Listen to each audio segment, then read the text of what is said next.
پیروان تورات و انجیل اختلاف ها را شروع کردن. اختلاف در سرحدی رسید که سببی چی شد؟ طعن و لعن دیگه، سبب افراط و تفرید شد. جاده مستقیم و درمیانه را او مردم گذاشتن تا که قرآن کریم آمد. اختلافات از او چی بود؟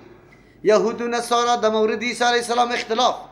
نصارا افراط کردن، عیسی علیه السلام نعوذ بالله یا عین الله یا بچه الله یا سوم الله قرار دادن، ابن الله برش گفتن. یهود گفتن ولد و زناست نعوذ بالله، در صدد قتلش برآمدن. یکی افراط کرد دیگه تفرید. قرآن آمد بر ما بیان کرد که عیسی علیه السلام بنده الله و رسول الله است، هم بنده و هم رسول است. نه و عقیده غلطی که یهود دارن که را ولد و زنا میگه، بالکل غلط است. قرآن مکمل تشریح کرد که چیسته از مادر تولد شده، در مادر حمل گرفته توسط دمیدن جبرئیل امین به فرمان کی؟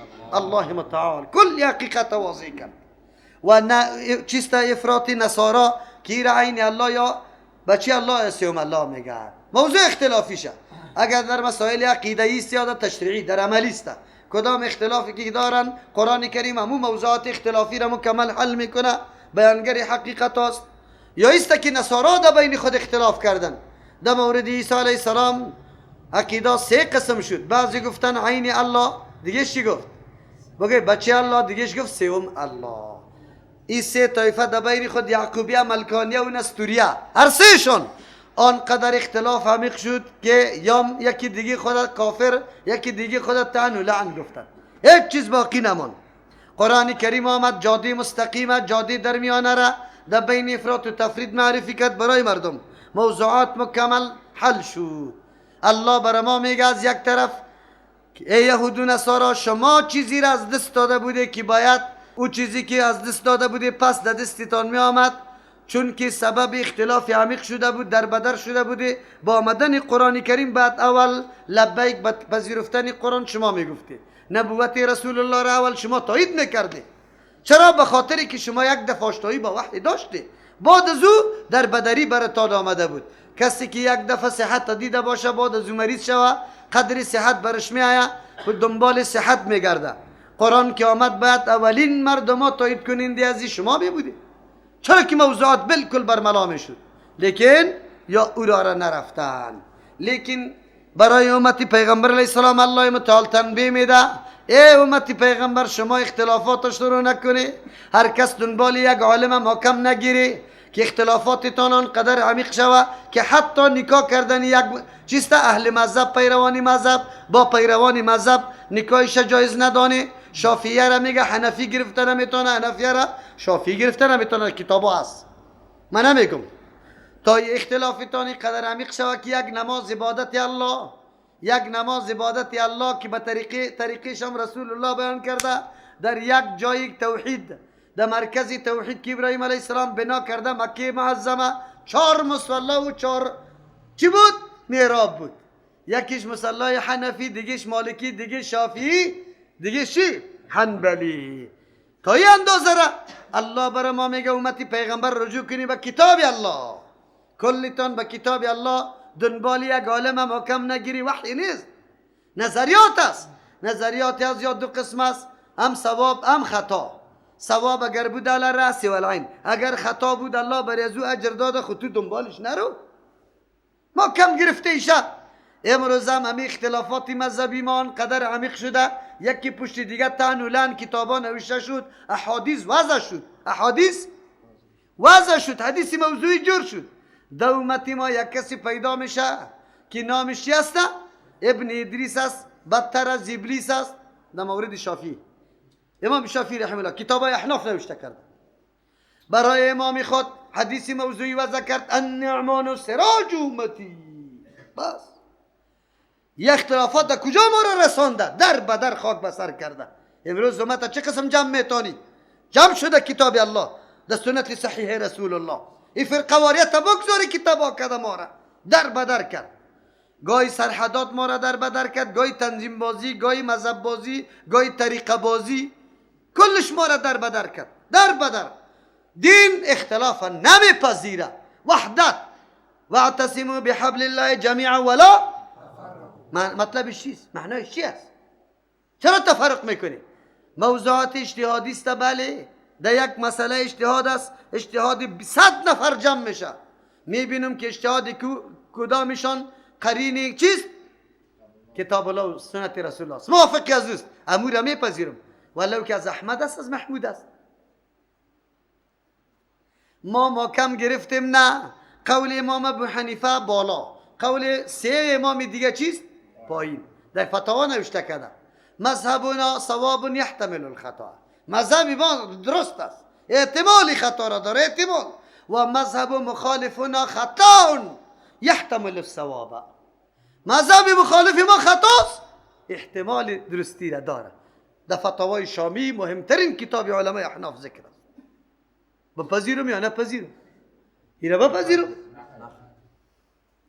ما خب پذیرفتیم، ما پذیرفتیم، سرش قناعت کردیم، انوزا شیرام جور کردیم دیش، دمی فتاوای شامی موجود است.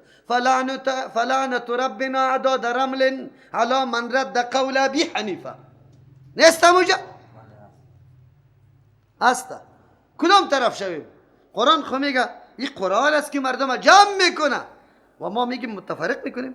و انه از خطر دومت پیغمبر صلی الله علیه وسلم الله میفرما و انه همی قرآن کریم لهدن، برنامه جامع هدایت است، پروگرام جامع هدایت است، راهیابی است، سرنوشت زندگی دنیا و آخرت تا مشخص میکنه، قرآن مشخص میکنه. با قرآن بشی، با قرآن زندگی کو. و رحمتون مایه رحمت است، در صورتی که تو عملی کنی در زندگی در گوشت قرآن تطبیق کردی، آلی مایه چیسته؟ رحمت الله است. للمؤمنین، خبرای کی؟ کسایی که باور داره، مؤمن است، قرآن یقینی قبول کرده، رسمکی قبول نکرده، سمبولیک. روزی پنجشنبه قاریای کور میارم میگه من قرآن دوست دارم ختم میکنم، روزی جمعه زن و دختری خدا قولوج میبره در بندی قرغه، در جای ازی که بره در نماز جمعه اونجا میبره. قرآن دوست داره مردم؟ ها؟ قرآن دوست نداره. در مسجد میاد از تاق ازو رفق میگیره شا،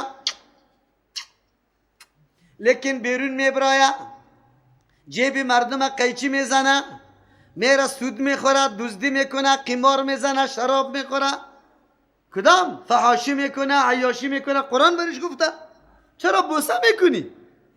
منافق هستی.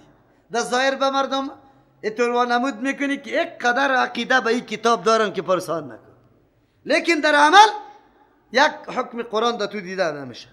این ربک یقضی بینهم بحکم، یقینا پروردگار تو فیصله میکند در بین امی یهود نصارا کل امتا بحکمه، به حکم خود که قرآن است، یا به حکم به فیصله خود که در آخرت میکنه، اونجا معلوم میشه.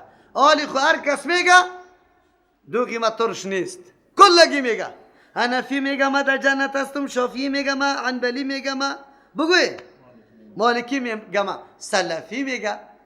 از 4 مذهب برآمده در مذهب محمد رسول الله، در مذهب امام اعظم. امام اعظم میشناسی؟ بزرگترین امام کیست؟ رسول الله. امامت داده برای کلی پیغمبر، برای کلی پیغمبر. یکی از ما سوال میکنه مولوی صاحب مرا میگه که در کدام مذهب است؟ برش بگو در مذهب امام اعظم صلی الله علیه و سلم. میفهمی یا نه؟ مذهب هستی، مذهب بشناس. و هو العزیز العلیم، بله الله فیصله میکنه. کسی اگر بگوید فیصله الله سر ما نافذ نمیشه، ما قدرت ها داریم، اسلحه داریم، نیرو داریم، تانک داریم، کشتی داریم، در فضا برآمدیم، الله میگه و هو العزیز، الله ذات شکست ناپذیر، الله ذاتی است عزیز که هر ارادش نافذ شده نیست. یک اراده الله را کسی دور داده. العلیم، میدانه که کی طغیان کرده و کی اطاعت کرده. بالکل. پیغمبر علیه السلام الله میگه رای دعوت تایما ادامه بده. پیغمبر در غمی توتیای مردم نشو، خدا بسپار بکی، فتوکل علی الله، اعتماد کو بالای الله متعال.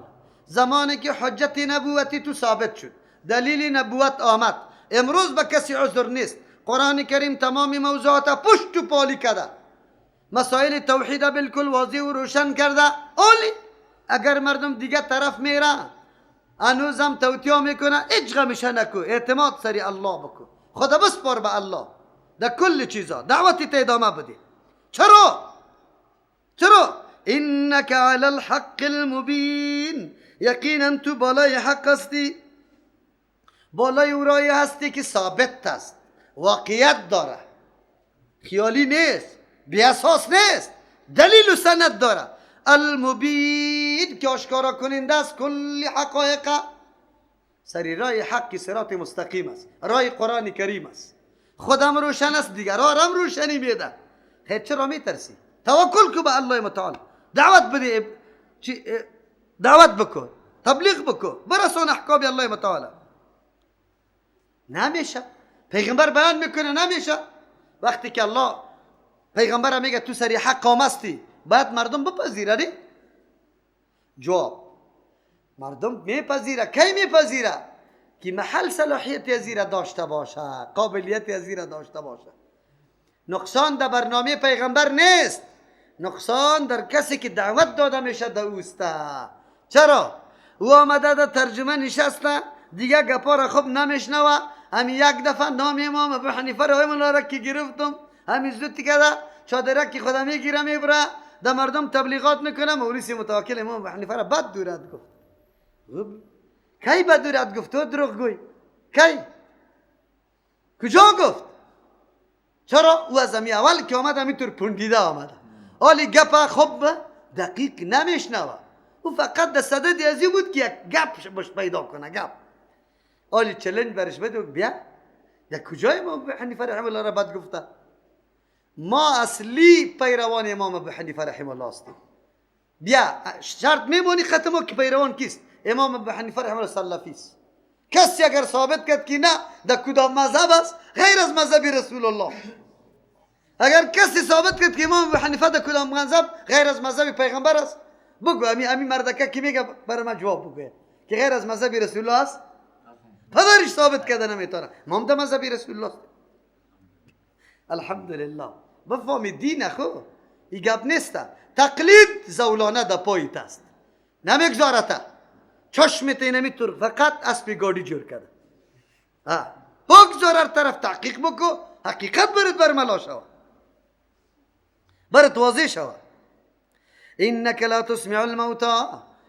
پیغمبر علیه السلام چرا وقتی قرآن رقم کتاب است و پیغمبری رقم دعوت هم میده چرا تاثیر نمیکنه؟ الله متعال جواب میده مانع از طرف همی مدعوین است، نه از طرف داعی. داعی کلی برنامهش سازنده، متناسب، بالکل مؤثر. لیکن کسی که دعوت داده میشه او اسباب پذیرفتن مکمل از بین برده. انک لا تسمع الموتى، یقینا تو شنوانده نمیتونی مرده آره. کسی که ضمیرش مرده، قوی شنواییش هیچ کار نمیکنه، چطور میشه که تو را گپ بشنوانی بازو در را بیا؟ مرده را تو شنوانده میتونی؟ ولا تسمع ثم الدعاء، تو شنوانده نمیتونی کره. چی را شنوانده نمیتونی؟ الدعاء آوازی تا، باز خصوصا ازا ولو که بگرده مدبرین پشت کنان. اینا پشتم دور داده روان است، از پشتی سر صدا میکنی، کره است نمیشنوه. الله متعال کفاری که با وصفی که گوشی شنوا داره، با وصفی که الله برش قوی تفکر داده، چشم بینا داده، لیکن چون که عناد و حسد و ضد بمرای دین داره یا نمیشنوه یا را تشبیه داده بمرای کرا، بمرای کی؟ مردا. مثل که مردا را تو شنوانده نمیتونی، کرا تو شنوانده نمیتونی. کفاری معاند و کسایی که نعوذ بالله حسد و ضد داره وارم تو شنوانده، یعنی ایج دوا تاثیر نمیکنه. و ما انت بهاد العمی، توریستی رهنمایی کننده کی را؟ کورا عن ضلالتهم، از گمراهیش نمیتونی کور است. چطور برش بگوی که اینی راست اینی راست؟ نمیبینه، از کجا این را ببینه؟ بیان تو بالکل درست است. اما کلی نقصانات در جانبی کسایی است که دعوت داده شده و از روی ضد و عناد، از روی بیدینی سرکشی خود تسلیم نیستن. از او خاطر از این آیت معلوم شد که مردار شنیده نمیتونه به جز از جای خصوصی که استثناء شده. 3 جای استثناء شده. یکی که مرده در قبر مانده شوه، زمانی که مردم پس حرکت میکنه طرف خانه، او نموجه است که قرع نعال صدای شرفه پایشه مرده چی میکنه؟ یکی. دوم است در جنگ بدر، زمانی که سردارای قریش اونجا چی شد؟ مردار شد. مخاطب قرار داد پیغمبر علیه الصلاة والسلام واره ای لقد وجدنا ما وعدنا ربنا حقا، چیزی را که پروردگار ما قطع ما وعده کرده بود کلش راست یافتیم. فهل چیستا وجدتم ما وعد ربکم حقا، الله که امرای شما وعده کرده بود حق یافتی یا نه؟ عمر رضی الله عنه میگه یا رسول الله، یا خب مرده هستن. پیغمبر علیه السلام قسم میخوره به الله قسم، یا از چی کده؟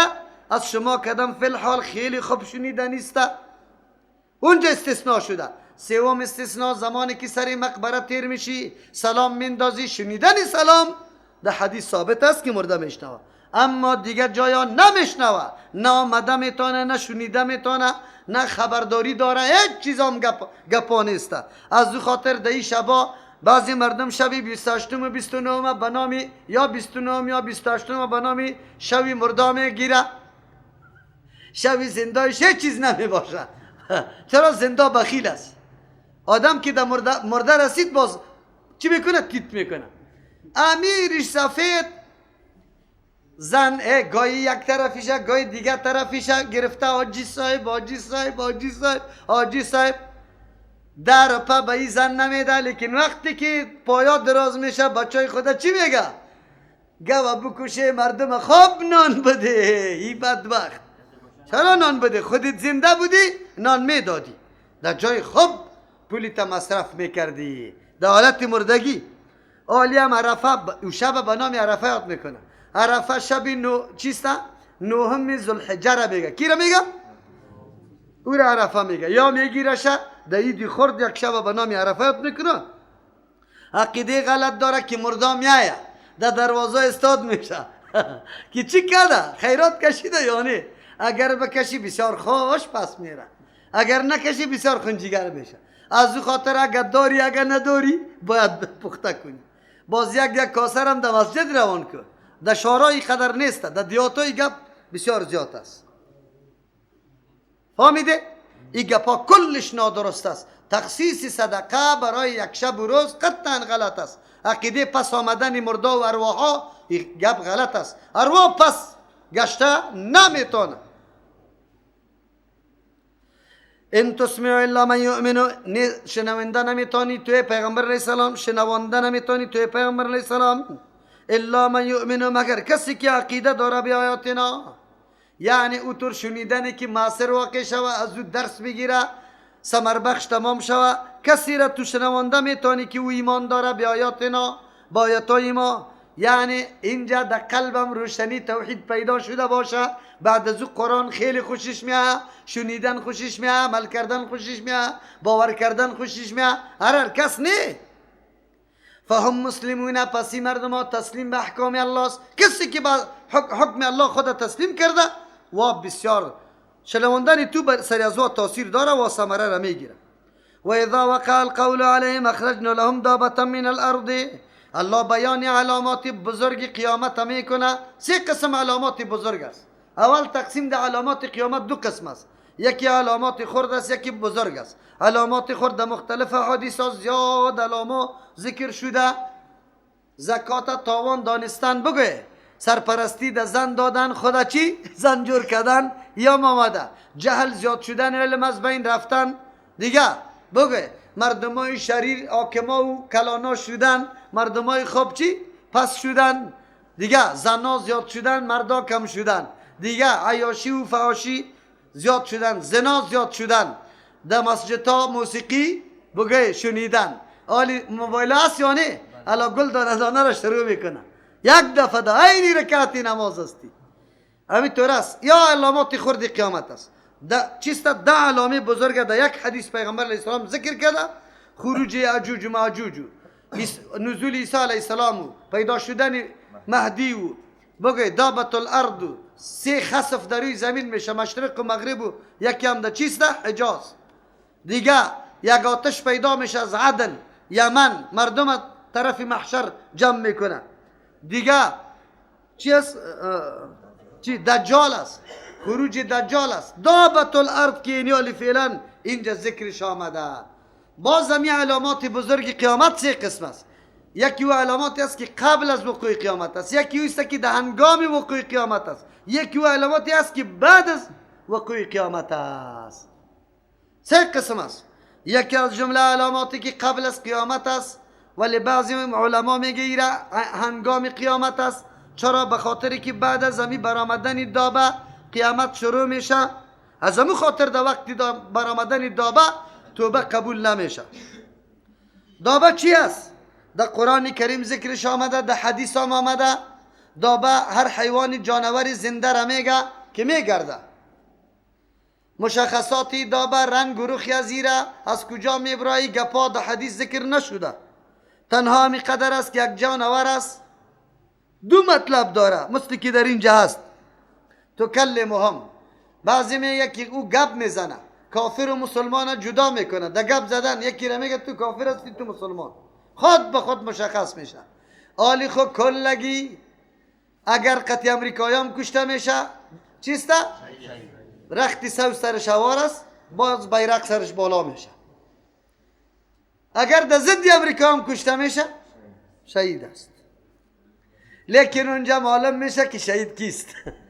واضح میشه. آلی کلگی داخلی مسجد میشه، دستار بسته میکنه طرف قبله، معلوم نیست مسلمان کیست کافر کیست. دابه میایه میگه هی تو با این ریش کالای سفید کافر هستی. الله اکبر. سخت حالت است، باز بسیار سخت حالت است. دوم معنی است که نه میزنه، یک زدن میکنه جرح میکنه شه، تاپا میزنه پیشانی کرب پس تاپا میبره. کافر مسلمان، کافر مسلمان، اینطور تاپا میزنه. این یکی از جمله علامات بزرگ قیامت است. و اذا وقع القول، زمانی که واقع شود القول فیصله عدم قبولیت توبه و ایمان، یا فیصله چی شود؟ واقع شدن قیامت علیهم بالای مردم. اخرجنا میکشیم لهم برای از یاد دابتا من الارض، یک جانواری که من الارض از زمین میبراید. از کوی صفا پیدا میشه در بعضی روایت ها، لیکن تحقیقی نیست. تکلمهم، گپ میزنه امرای مردم، مشخص میکنه که تو کیستی، مشخصت میسازه. یک معنی. دوم معنی تکلمهم، جرح میکنه، زخمی میسازه انسان ها را دمو وقت که کی مسلمان کی کافر است. ابن عباس رضی الله عنهما میگه هر دو کارا میکنه، هم سخن میگه هم تاپا میزنه، هر دویش میکنه. خدا گم کده نمیتونی. هر قدر که تو چیخ میزنی مسلمان هستم اینجا نوشته است. سخت حالت است. الله نگاه کنه انسان. الله اکبر.